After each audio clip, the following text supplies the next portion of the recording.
This is Scorecard. On the program today, we are in a local government where the chairman has brought a revolution of development to his people.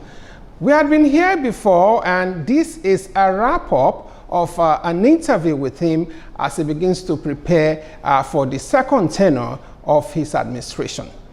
This is Wumi Ayeni. Today promises to be explosive on the program today, as we are going to see an array of developmental projects that has been undertaken by this man. I'm going to take this time out, and when we come back, the chairman is going to be seated with me, where I will take him up on issues relating to infrastructural, educational, environmental, health and human development that he has undertaken in this office. We'll be back in just a bit.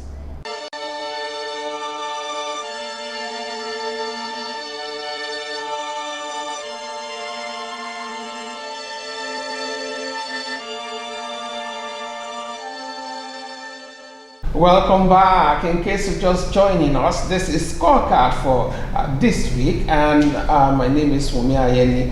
If you recall, a while ago in my intro, I said we are back to a local government which had been before. That should be over a year now. We came here in order to take down the achievements of the chairman since assumption of office. And now we are back here because he's wrapping up on his first tenure and looking forward to continuing a short while from now.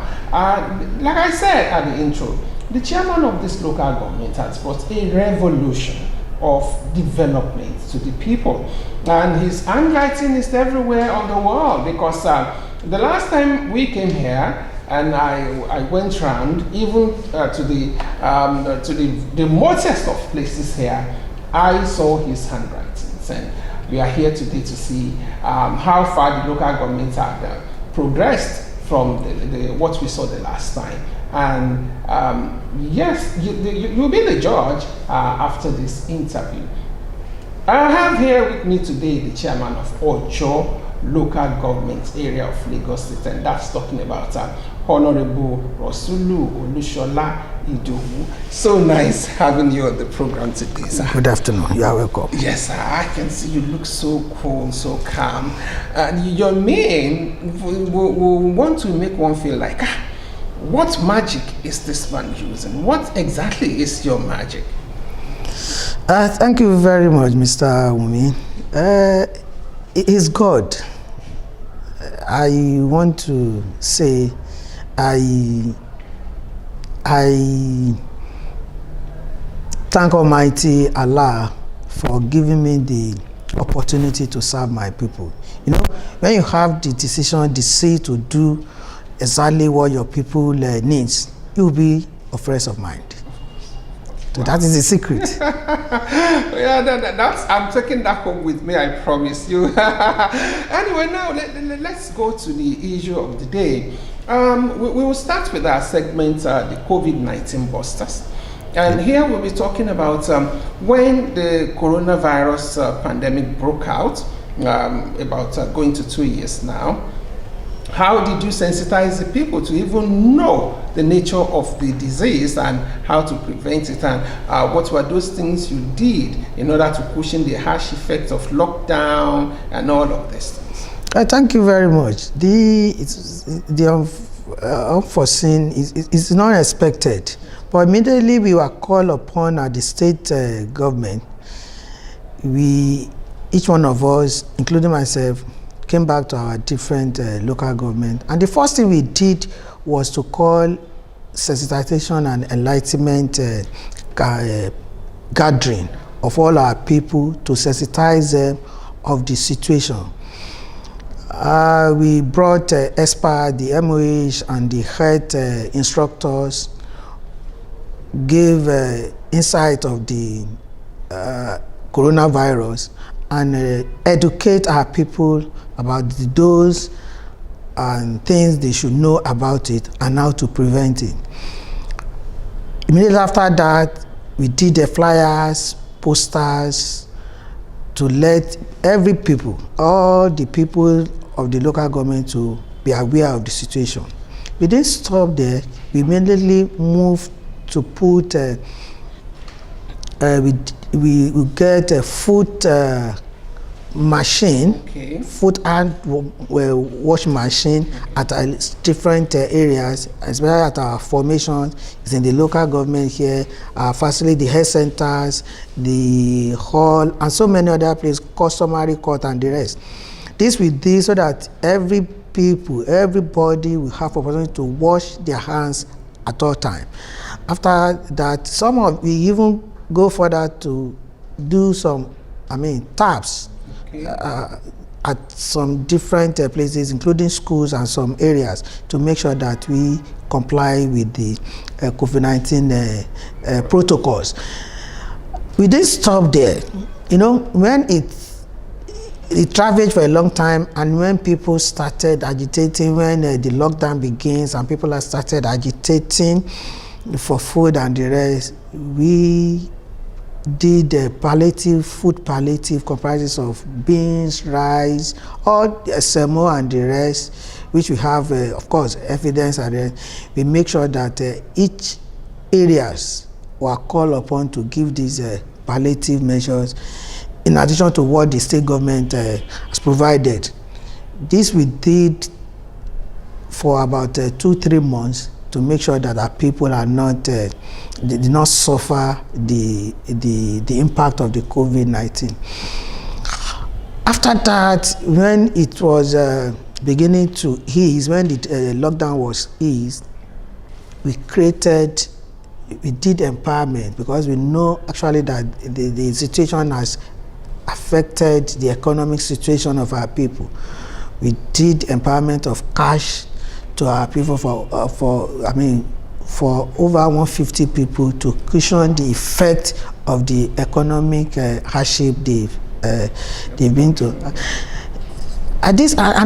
Some other things we did to make sure that the effect of those things does not really hit our people. Oh, that's so nice. It's so beautiful to hear that. And I know you have put some measures in place also to reassess the situation, whether the people are still conforming with the protocols of the COVID-19. Yes, we make sure that, in fact, the part of it is that after the lockdown and things were beginning to move, we make sure that our hall was locked for so many months. After the introduction of the ease and everything, if you are coming to use our hall, you must comply with the protocols. And we make sure that our health instructors, the health officers, move from one place to another community to make sure that they check and sensitize our people. I didn't mention that, but it's also part of we make sure that all the drainages and both primary and secondary drainages within our community was depleted to make sure that we have free flow of water and things of unwanted disease does not arise. All right. Very nice. Now, the last time we came here, that's taking us back to where we begin to talk about how far the local government has progressed since the last time we came here. And as usual, we will start with the infrastructure. Okay. This edifice where we are now that houses your new office, I can remember the last time we came was the day the foundation was laid. Oh. And I would like you to take us through the infrastructural development that's taking place after our last visit here. Thank you very much. You have said one.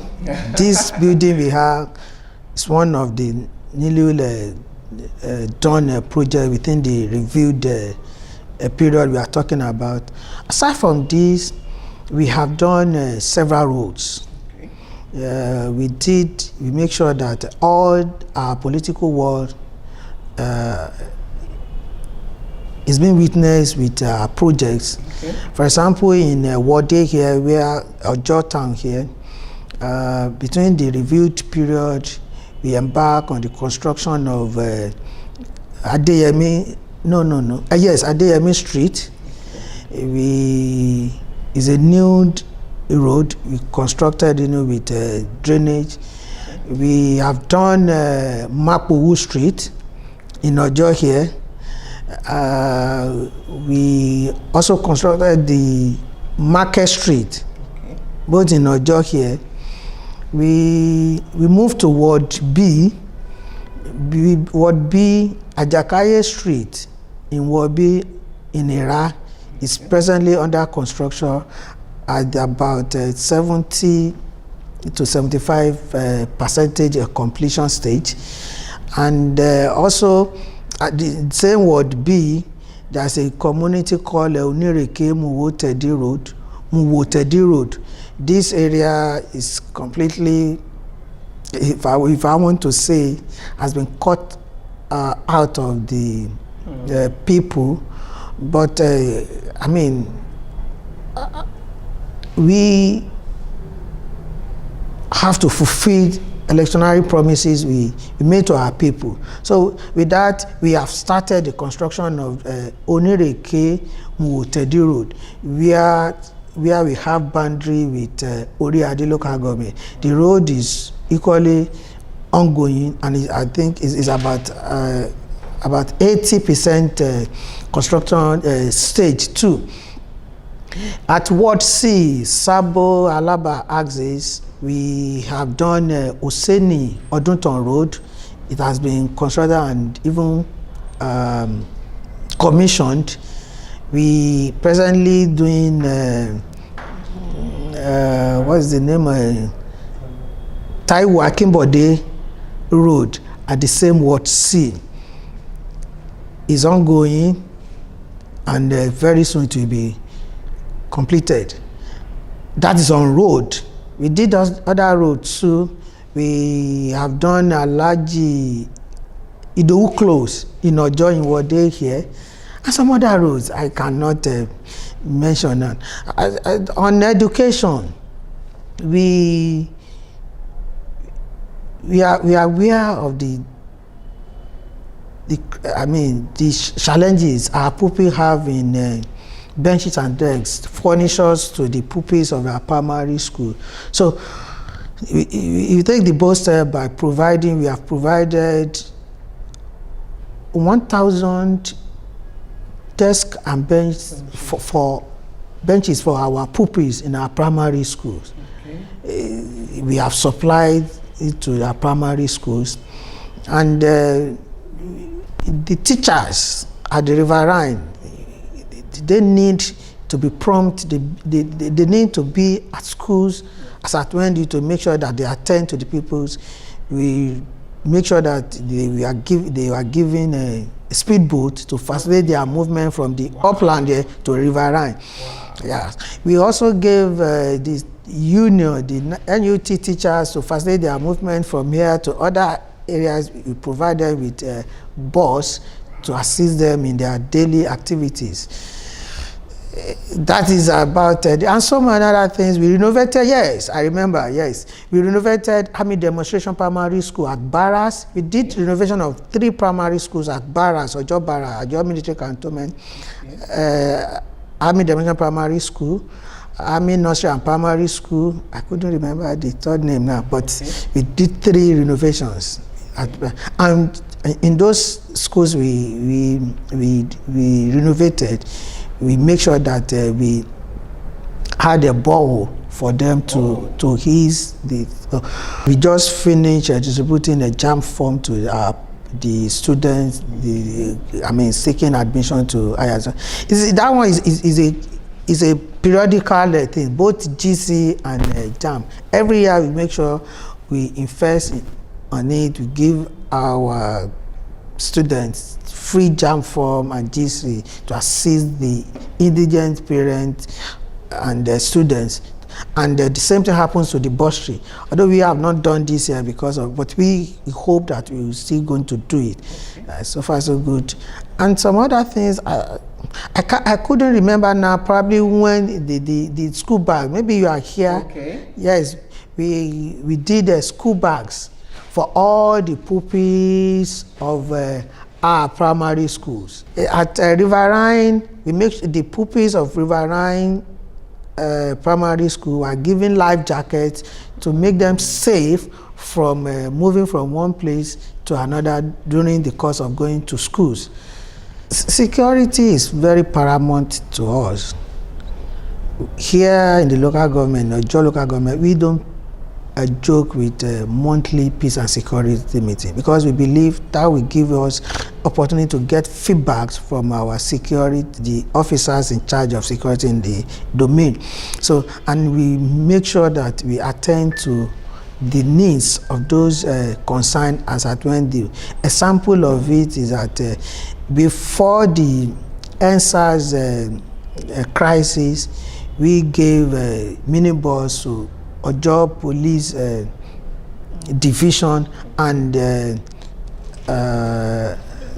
Ilemba Hausa Police Division. In the course of that, in the course of the NSAS crisis, the two buses were, the Ojo Division was totally burnt, and the one of Ilemba Hausa was damaged. So today we have replaced the burnt minibus given to Ojo Police. So we have given them another one, so that this will assist them to move around and secure the environment and the community. We have also repaired the one of Ajanbadi. At River, we have a division, a police division called a railway division in the riverine area of our local government. We give them what's it called? Outboard engine to propel the boat, so that they can equally have access to move around within the riverine community.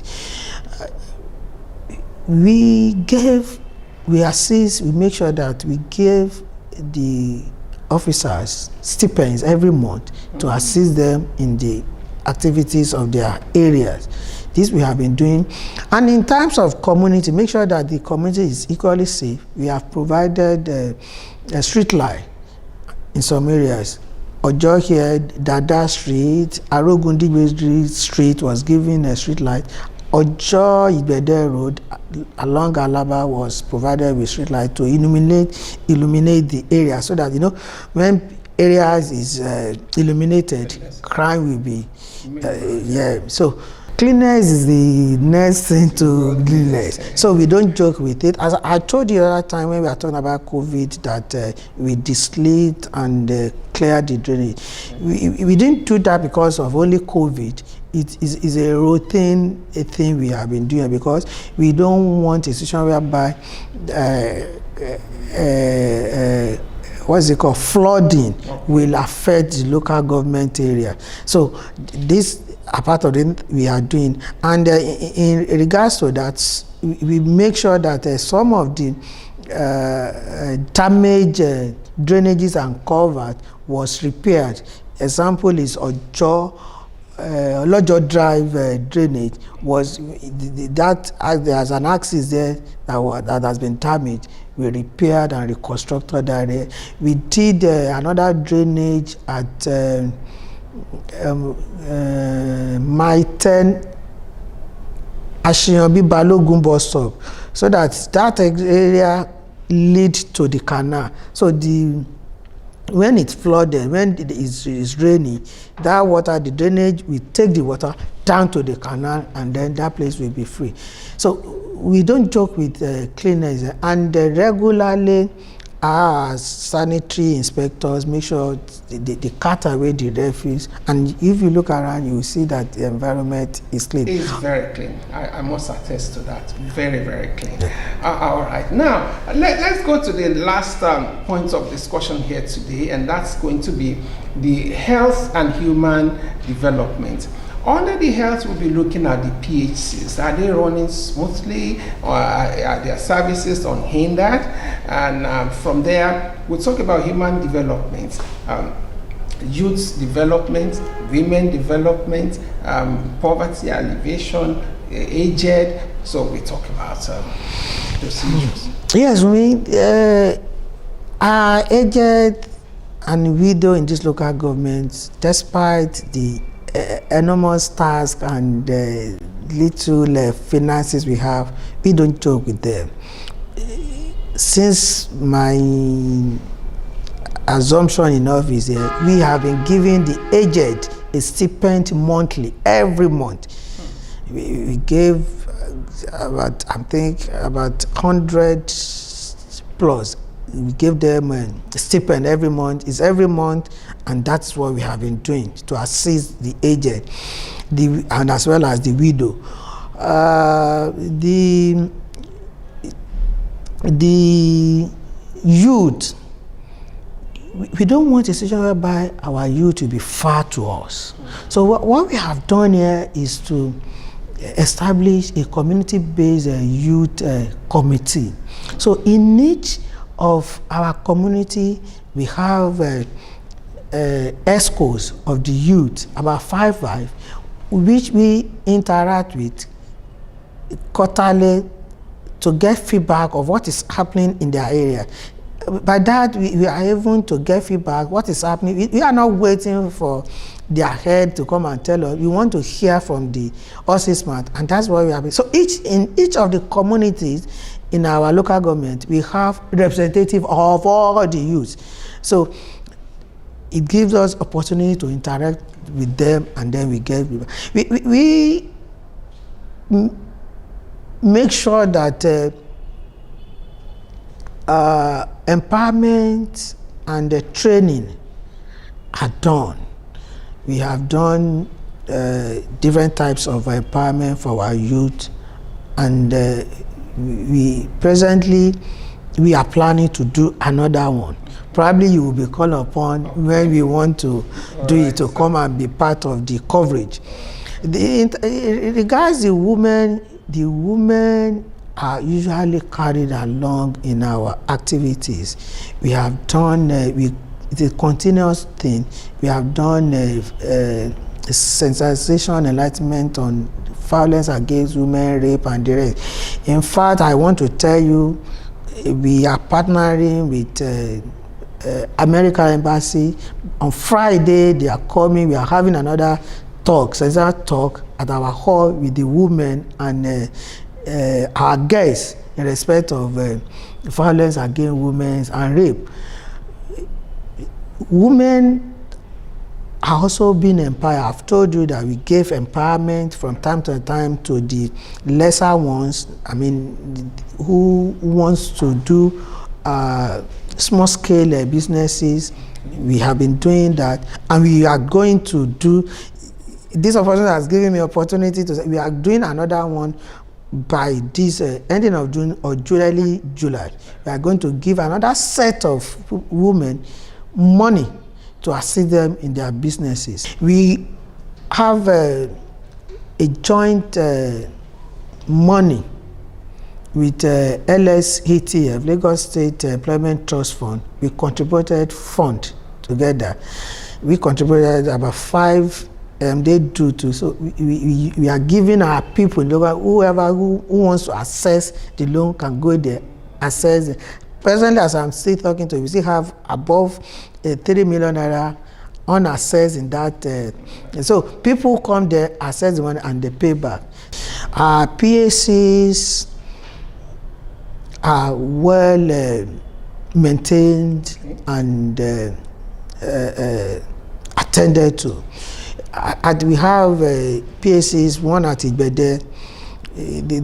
When we look at the situation there that is becoming small for the community, we have added another building to the present one. They renovated it, and now they have a bigger place for the to use as a PAC at our Ibede PSC.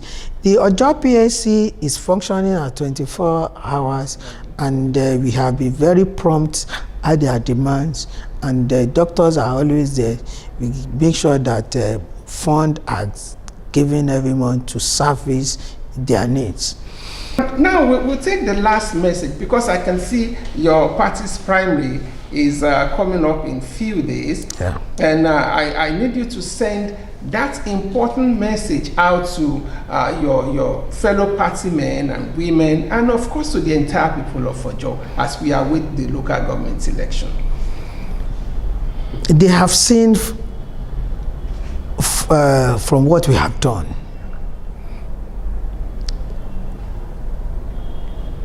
Our aim is to turn Ojo local government to a better place.